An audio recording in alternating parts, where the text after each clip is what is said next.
경쟁차 아이오닉이 왔습니다. 경쟁차라고 하면 좀 그런 게 기분 나빠하려나? 네, 안녕하세요. 모카 김한중입니다. 오늘 만나볼 차는 폴스타2입니다. 지난번에 시승했잖아요 하실 텐데, 지난번에 시승했던 건 폴스타2의 퍼포먼스 모델 듀얼 모터 모델이었고요. 이번에 타는 폴스타2는 훨씬 더 의미 있는 폴스타2예요. 지금 이 차는 싱글 모터입니다. 실제로 대부분의 소비자들은 아마 이 싱글 모터를 선택하게 되실 텐데, 그도 그럴 것이 가격대가 놀라워요. 가격대가 현대 아이오닉이나 기아 EV6하고 비교해도 대등하거든요. 그러다 보니까 이 차에 대한 인기도 대단한 것 같고 관심도 대단한 것 같아요. 국산차 못지않게, 아니면 국산차보다 더 저렴한 가격으로 나온 전기차, 이 폴스타2 어떤 차인지 함께 살펴보시죠.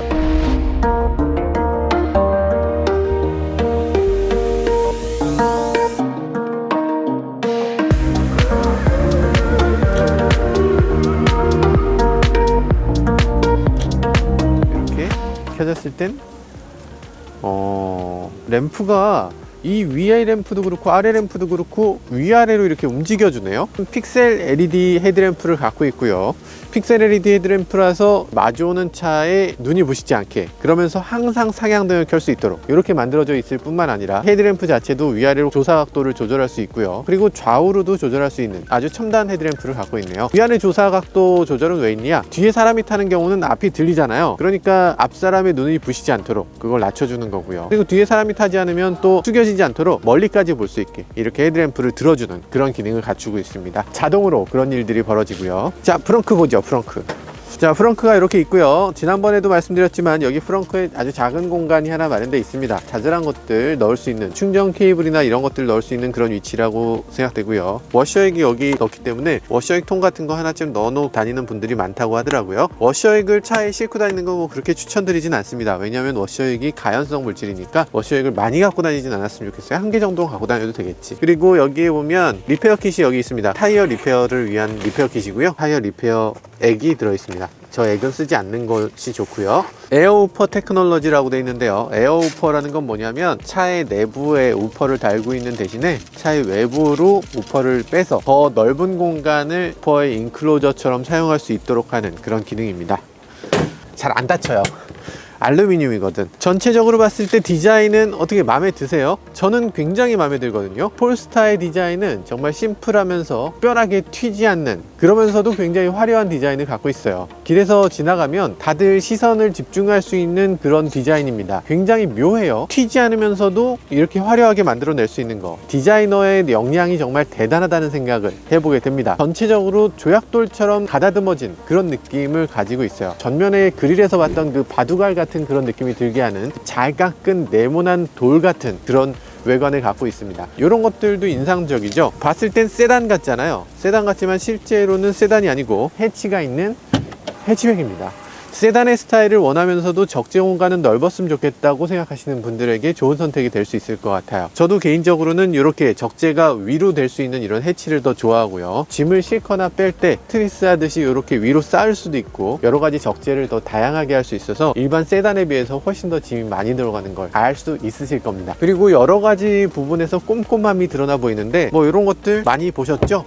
쇼핑백 거리 같은 거, 그리고 쇼핑백을 이렇게 세워 놓는 거, 이런 것들 굉장히 유용하게 사용되고요. 그리고 또 이 아래쪽에 짐을 넣을 수 있는 공간이 추가로 있는 거, 이런 것들도 굉장히 유용합니다. 물론 이렇게 세울 수 있는 이런 꼼꼼함도 놓치지 않았죠. 여긴 충전 케이블을 넣고 있는데, 충전 케이블 같은 걸 넣는데 딱 적합한 장소라는 생각이 드네요. 하나 꼭 봐야 되는 건 이 충전구 위치입니다. 충전구 위치가 앞에 있는 것과 뒤에 있는 것, 어떤 게 더 좋을까? 적어도 우리나라에서는 뒤에 있는 게 훨씬 편합니다. 왜냐하면 후진 주차를 하게 되고, 후진 주차에서 선이 바로 닿기 때문에. 만약에 전진 주차를 해야 되면 전기차 충전하는 차들 사이, 아니면 기둥 사이, 거기를 전진 주차해서 충전을 해야 되기 때문에 그게 사실 불가능한 지역도 꽤 있어요. 그래서 이 점에서 포르쉐 타이칸이라든지 아우디 이트론이라든지 쉐보레 볼트 같은 경우도 앞쪽에 충전구가 있어서 그게 좀 불편했는데, 이런 경우는 굉장히 좀 편하게 사용할 수 있는 그런 충전구 위치라는 생각이 듭니다. 그리고 또 충전구 위치가 평면으로 딱 있는 것도 되게 좋아 보이는 것 같아요. EV6라든지 이런 차들을 보면 약간 대각선으로 있는데, 대각선으로 있게 되면 밤에 이게 잘 보이지가 않아요. 그래서 그런 것들이 좀 답답한데, 때 안전이 딱 수평으로 있고 평인데다가 위에서 내리 꽂을 때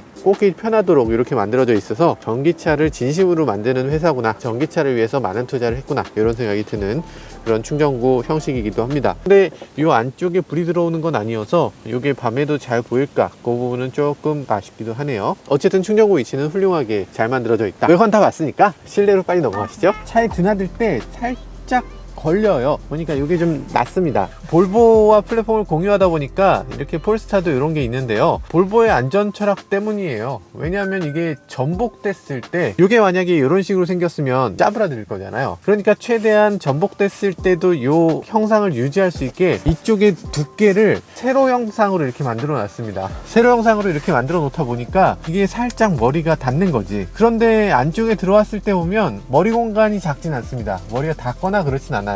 이게 벽이다 보니까 타고 내릴 때 머리를 한 번씩 숙이고 타고 내려야 된다는 거, 이게 조금 단점이라고 생각될 수 있습니다. 안전을 위해서면 그 정도는 해도 되지 뭐, 그쵸? 이 차는 어쨌든 볼보 기반이다 보니까 여러 가지로 불편을 느낄 수도 있는 부분이 있어요. 예를 들면 헤드레스트가 되게 큽니다. 헤드레스트가 이만해.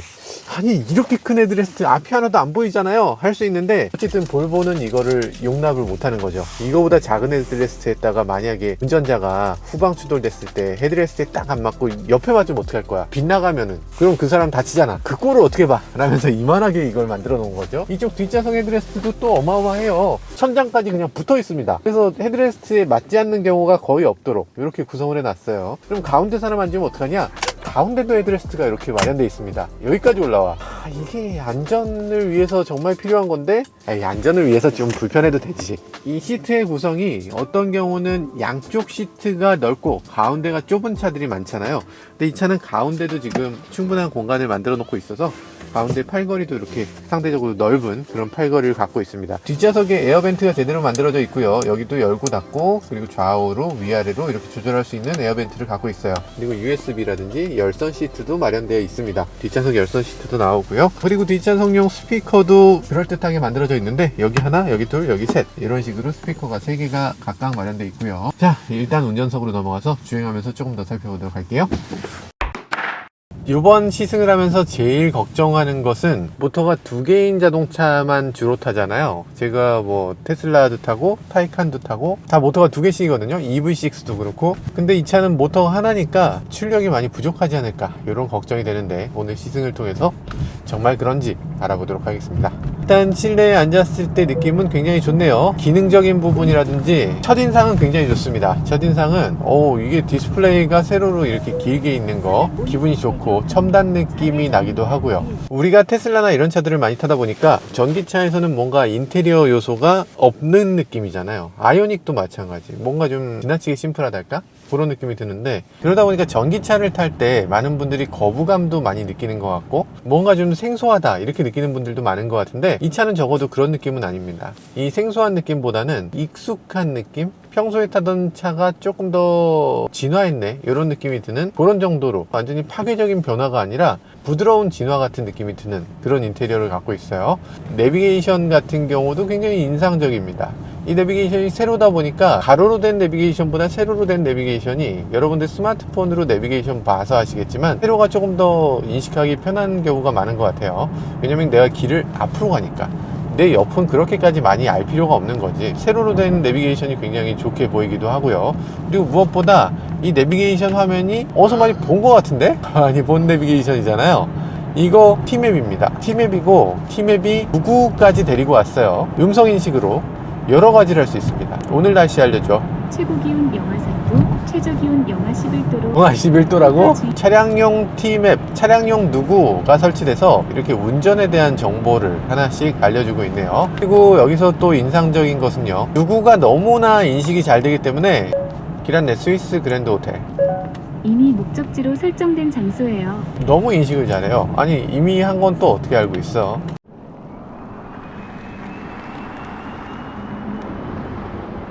코너링 성능이라든지 이런 것들, 뭐 성능적으로 굳이 얘기할 필요가 없죠. 이건 패밀리 세단이니까. 그런데 그럼에도 코너링 성능 좋습니다. 주행 감각 좋고요. 굉장히 잘 만들어진 차체라는 생각이 들어요. 이 차는 보통의 전기차들, 전기차 전용 플랫폼을 하게 되면 단일 모터를 쓸 때 후륜 구동을 하게 되잖아요. 근데 이 차는 전기차 전용 플랫폼인데도 단일 모터를 할 때 전륜구동입니다. 그러니까 전륜구동 기반의 모터를 사용하고 있는데, 그것도 사실 이 차가 볼보 기반이기 때문에 그래요. 폴스타가 전반적으로 이 안전에 대해서 굉장히 신경을 많이 쓰다 보니까 눈길이나 이런 데서 후륜구동에 비해서 전륜구동이 더 안전하다, 그런 점 때문에 기본적으로 전륜하고 후륜을 선택할 수 있음에도 불구하고 굳이 전륜 모델을 선택하게 된 거죠. 그 프렁크에 손해가 있다? 말 되네요. 아이오닉 같은 경우는 그냥 싱글 모터를 하게 되면 후륜 구동이 되기 때문에 앞쪽에 모터 공간이 좀 남아서 프렁크가 조금 더 생기긴 합니다. 근데 이 차는 그런 거는 없고요.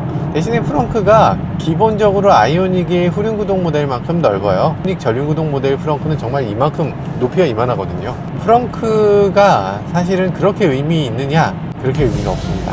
테슬라 정도 되면은 좀 의미 있는 것 같고요. 다른 브랜드의 프렁크는 없다 그러면 사람들이 뭐라 그럴까봐 그냥 마지못해 넣어놓은 것 같은 그런 장치라는 생각도 들어요. 요즘 들어서 전용 전기차가 더 좋은가, 아니면 개조 전기차가 더 좋은가, 이런 것들에 대해서 저도 좀 혼란을 겪고 있어요. 왜냐하면 아이오닉의 실내나 이런 것들 보면 너무 저렴하게 만든 거 아닌가? 그런 생각이 들기도 하고, 반면에 G80 전기차 같은 경우는 너무 좋거든. 전용 전기차로 나왔어도 그렇게 나왔을까? 뭐 이런 생각이 들죠.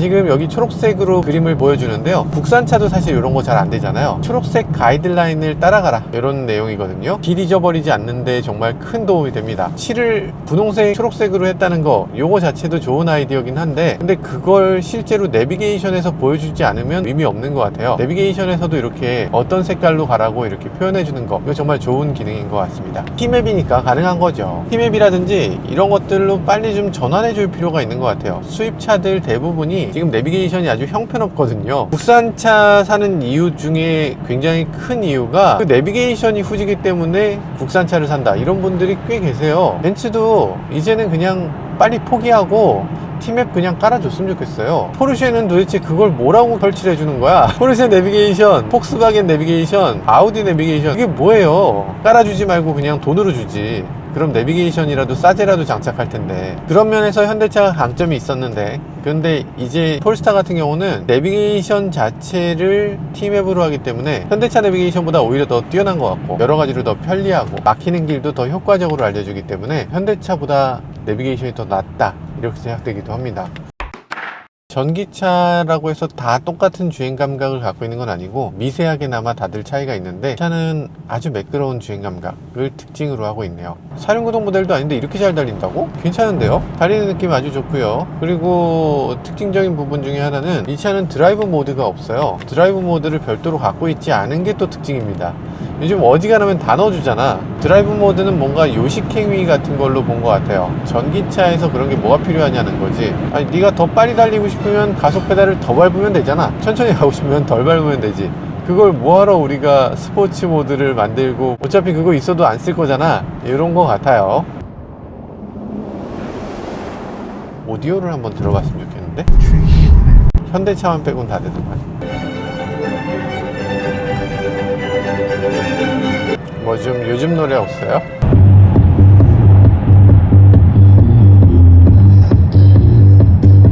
볼륨을 뮤트하는 기능이 여기 없어요. 핸들 리모컨에 뭐 여러가지 있었으면 좋겠는데. 그렇지만 지금 오디오는 정말 좋네요. 오디오가 하만 카돈 오디오를 사용하고 있는데요, 프리미엄 오디오를 사용하고 있고요. 스피커의 위치나 개수나 굉장히 마음에 듭니다. 그리고 여기 보면 이 안쪽에 그냥 디자인인 것처럼 되어 있는 헝겊대기 같은 게 여기 붙어 있는데, 이 헝겊대기가 헝겊대기 아니고요, 요거 스피커입니다. 스피커 안쪽으로 손을 넣을 수 있도록 되어 있는 거, 요것도 아주 재밌는 디자인이라고 볼 수 있겠네요. 하여튼 이 하만 카돈 굉장히 좋은 음질 그리고 출력을 보여주고 있고요. 역시 이 볼보의 핏줄을 이어받은 이 폴스타의 위력, 다시 한번 느끼게 되네요. 어댑티브 크루즈 컨트롤 한번 해보도록 하겠습니다. 핸들 돌려주는 파일럿 어시스트, 그리고 어댑티브 크루즈, 이런 것들 지원해 주는데요, 이거 볼보하고 같아요. 볼보의 어댑티브 크루즈도 사실 사용해보면 굉장히 퀄리티가 좋거든요. 어댑티브 크루즈의 퀄리티는 이 프로세싱을 얼마나 더 세밀하게 하는가, 이런 것들에도 있는 것 같아요. 그러니까 가속되고 감속되고 하는 걸 몸으로 생각보다 잘 느낍니다. 얘가 지금 저 차를 인식했구나, 그래서 감속을 하기 시작했구나. 그러면 그때는 좀 안심이 되는데, 내가 원하는 것보다 단 1초만 늦게 인식해도 갑자기 불안해지는 거죠. 근데 얘는 딱 안심됩니다. 앞차를 굉장히 세밀하게 인식하고 있고요. 앞차가 가속하고 감속하는 것들을 항상 눈치채고 있다는 느낌을 받게끔 해줘요. 그래서 마음이 탁 놓이고, 그만큼 핸들도 적극적으로 돌려주기 때문에 더 신뢰할 수 있는 그런 운전자 보조 시스템이라고 할 수 있겠습니다. 이제 끼어드는 차가 들어왔을 때 어떤 식으로 작동되는지 그것도 한번 볼 필요가 있을 것 같은데, 자, 말씀드리는 순간 경쟁차 아이오닉이 왔습니다. 쟤 아무래도 껴들 것 같아. 그럴 줄 알았어. 네, 그럴 줄 알았어. 안정적으로 딱 멈추고 있네요. 안정적으로 속도를 딱 줄여서 뭐 전혀 위화감 없이 이렇게 가는 걸 봤습니다. 경쟁차라고 하면 좀 보면 기분 나빠하려나? 그리고 우리가 깜짝깜짝 놀라는 게, 이 사이드미러 볼 때마다 깜짝 놀랍니다. 운전하다 말고 탁 보면 헉 이래요. 왜냐하면 거울이 너무 커서 후방이 너무 잘 보여요. 너무 잘 보여. 그리고 미러 통 전체가 움직이는 거, 요것도 아주 매력적이죠. 그 전까지는 상상도 못했던, 통 전체가 움직이니까 되게 편합니다. 넓은 영역이 보이기도 하고 풍절음도 더 적어져요. 통 안에 미러가 있는 형태는 어쨌든 그 미러 안쪽이 빈 공간이다 보니까 거기서 반드시 풍절음이 생기고 울림이 생기는데, 공명 같은 것을 줄여줄 수 있는 완전히 밀폐 구조를 갖고 있어서 그 안에서 소리가 나거나 뭐 풍절음이 생기거나 이런 것들을 극단적으로 줄여줄 수 있고요. 그리고 여기에는 가장자리는 볼록 거울로 되어 있고, 그리고 후측방 경고 시스템도 달려 있습니다. 그리고 오토 딤도 달려 있어요. 그러니까 뒤쪽에서 하이빔을 비추는 차가 계속 쫓아오고 있다, 그러면 알아서 얘가 어두워지면서 부시지 않게 하는 그런 기능도 제공을 하고 있습니다. 대단하죠. 그러니까 지금 생각할 수 있는 모든 걸 다 집어넣은 이 사이드미러 쪽에서는 가장 탑 클래스 사이드미러라고 할 수 있어요. 이 자체가 이 차를 굉장히 고급스럽게 만들어주는, 고급스럽게 보이게 하는 그런 요소란 생각이 듭니다. 아리야, 음악 틀어줘. 그러고 보니까 왜 우리 블루투스 싱크 왜 했지? 이러면 되는 거잖아. 오디오 너무 좋은데? 딱 베이스가 제가 좋아하는 정도의 베이스. 오디오 굉장히 좋고 이 밸런스도 되게 잘 맞춰진 그런 오디오라는 생각이 들고요. 그리고 그 오디오를 정말 빛나게 하는 거는 온라인 스트리밍 서비스죠. 별도로 블루투스를 싱크해서 폰을 가지고서 플레이한다거나 이런 것들이 필요가 없는 거예요. 원하는 노래 틀어줘 하면 틀어주는 거죠. 근데 얘가 뭐하고 있어요?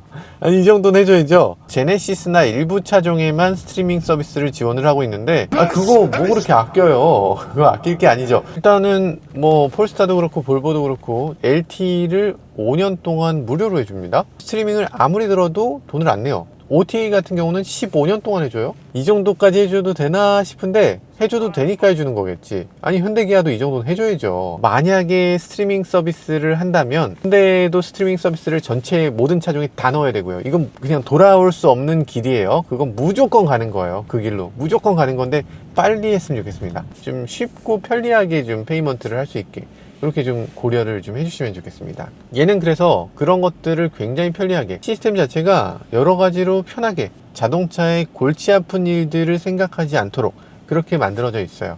스마트폰 거치대는 어디다 붙이지? 부터 생각한다면 이 자동차를 즐기는 게 아니잖아요. 스마트폰을 붙여야 되나? 내비게이션을 내가 지금 배워야 되나? 뭐 굉장히 힘드네. 뭐 이런 게 아니라 그냥 직관적으로 딱 눌렀을 때 이건 이거구나 라고 그냥 바로 알 수 있게끔 그렇게 만들어진 거, 굉장히 이 폴스타의 장점이라고 할 수 있겠습니다. 기능이 너무 많았을 때 겪는 그 어려움들, 그런 것들을 어지간하면 이 차는 그냥 이 내부에서 자기가 알아서 하게끔 그렇게 만들어져 있는 거죠. 차에 탈 때부터 그래요. 차에 탈 때 없는 게 시동 스위치가 없죠. 시동 스위치가 없고, 또 하나 없는 거, 자동차 키가 없습니다. 기본적으로 이 차는 키가 없는 자동차예요. 스마트폰을 갖고서 가까이 오면 차문이 자동으로 열리고, 차에 타면 자동으로 차가 출발할 수 있는 그런 준비가 됩니다. 이런 버튼들을 극단적으로 줄여 놓은 거, 그래서 사용성을 굉장히 편리하게 만든 거, 그게 이 차의 가장 큰 장점이라고 할 수 있겠네요. 요즘은 수입차 프리미엄이라는 게 더 이상은 의미 없는 세상이 된 것 같아요. 이 전기차 시대가 되면서는 이 국산차와 수입차의 가격 차이가 없어졌거든요. 똑같은 가격에 팔리잖아요. 벤츠도 지금 6천만 원 이하에 팔리고, 뭐 아이오닉도 6천만 원, 뭐 다 6천만 원이잖아요. 다 6천만 원이다 보니까 요즘 수입차라고 해서 조금 더 비싸게 받는다, 이런 것들이 안 통하는 시대가 된 것 같고요. 그러다 보니까 이 차의 가격이 아주 묘한 면이 있습니다. 이 차는 5,490만 원인데 아이오닉에다 옵션을 붙이고 나면 딱 5,490 정도예요. 그래서 아이오닉에다가 옵션을 붙이고 이 차랑 거의 대등하게 맞추면 가격이 거의 동일해집니다. 이제는 국산차를 사는 게 그냥 가격이 싸기 때문에 사는 게 아니라, 수입차 사는 게 가격이 비싸지만 사는 게 아니라 정말로 기능적으로도 뛰어나야 수입차를 살 수 있는 그런 시대가 된 것 같아요. 어떤 기분상에는 상대적으로 수입차가 좀 저렴해진 느낌도 들고, 이 차는 지금 생각보다 너무 저렴한 게 아닌가 이런 생각도 해보게 되네요. 이 차는 여러모로 추천할 만합니다. 일단 가격이 깡패고요. 가격이 너무 착하게 나왔어요. 그리고 주행 거리도 대단합니다. 400km가 넘죠. 안전에 볼보 플랫폼을 사용하고 있고요. 이게 만약에 충돌을 한다거나 뭐 사고가 있어서는 안 되겠지만, 사고가 난다고 해도 이게 굉장히 안전할 것 같다는 믿음, 그런 것들이 생겨요. 그리고 인테리어라든지 이런 것들, 기존의 가솔린 자동차를 타던 분들이 타도 뭐 위화감 없이 탈 수 있다는 점에서 굉장히 뛰어나고요. 내비게이션이라든지 오디오라든지 이런 시스템도 굉장히 앞서가 있어요. 그래서 이 차는 여러모로 추천할 만한 자동차라는 생각이 듭니다. 그러나 문제는 어차피 이 차 사려고 하면 사기 쉽지 않다는 것이 문제죠. 아마 주문하신 분들 굉장히 많으시겠지만 올해 안에 받는 분들이 얼마나 계실까 이런 생각이 들기도 하네요. 1년치 계약을 10분 만에 다 받아버렸다고 하는 그런 얘기가 있더라고요. 그래서 계약이 너무 빠르게 진행돼서 충분한 물량을 가져오는 게 현실적으로 좀 어려울 것 같고요. 생산이 주문에 턱없이 부족한, 생산량이 판매량과 동일한 그런 자동차가 될 거란 예상도 해보게 됩니다. 이 영상 보시고서 계약하신다고 해도 아마 네, 오늘 이렇게 폴스타2를 시승해 봤는데요. 폴스타2라는 자동차는 정말 재미있는 자동차 같습니다. 5,490만 원이라는 비교적 저렴한 가격대에서 시작해서 7천만 원대까지 가는 그런 어마어마하게 폭넓은 가격대의 자동차인데요. 그러다 보니까 선택의 폭도 그만큼 넓은 것 같습니다. 싱글모터 모델은 어떤가 오늘 시승해 봤는데, 이 저렴한 모델도 상대적으로 굉장히 고급스러움을 잃지 않았고요. 안전이라든지 승차감이라든지 이런 모든 것들을 갖추고 있다는 점에서 굉장히 추천할 만한 자동차라는 생각을 해보게 됐습니다. 지금까지 저는 모카 이만희이었습니다. 감사합니다. QR 충전 되나요? 커넥터에 연결하면 충전이 시작된대. 와, 이게 된다고? 아, 추워. 차량과 커넥터 인식 시간이 102초 남았습니다. 잠시만 기다려주세요. 그래, 기다려 보겠는데 잘 안 되는 경우가 흔히 있습니다. 흔히 있어서 잘 될 것인가 살짝 걱정스럽긴 하네요. 입력 전원 고장. 이건 차가 아니라 얘가 고장 났다는 거죠?